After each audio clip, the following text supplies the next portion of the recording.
અંકલેશ્વર જીઆઈડીસીમાં આવેલ પશુપતિનાથ મહાદેવ મંદિરમાં રાત્રિના સમયે તસ્કરો ત્રાટક્યા હતા અને મંદિરમાંથી શિવલિંગ પર મૂકેલ 5 કિલોગ્રામનો ચાંદીનો નાગ, ગણપતિજીની મૂર્તિ અને આસન મળી ₹3,85,000ના દાગીનાની ચોરી કરી ફરાર થઈ ગયા હતા।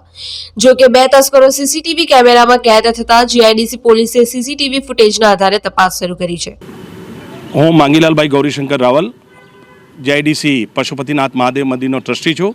આજ રોજ સવારના અમને ખબર પડી કે મંદિરમાં ચોરી થઈ છે, તો અમે આવીને જોયું તો મંદિરની અંદર જે શિવલિંગજીની ઉપર નાગ દેવતા હોય છે જે 5 કિલોના હતા અને અંદર ગણેશજીની મૂર્તિ અને એમનો આસન 1.5 કિલોનો હતું તે ચોરી થયેલ છે અને શિવલિંગજીની ઉપરનું જે છત્ર હોય છે અને એમનું આસન હોય છે તે કમસે કમ 10-12 કિલોનું હતું, તે તોડીને દિવાલની બહાર નાખી દીધું છે અને ચોરે આ ચોરી કરેલ છે। તો સવારના અમે જીઆઈડીસી પોલીસ સ્ટેશન ગયા હતા અને એની અરજી આપેલ છે।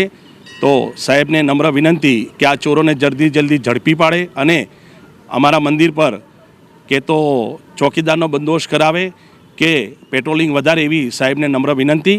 જય મહાદેવ। પિન્ટો મોદી, જનસાક્ષી ન્યૂઝ, અંકલેશ્વર।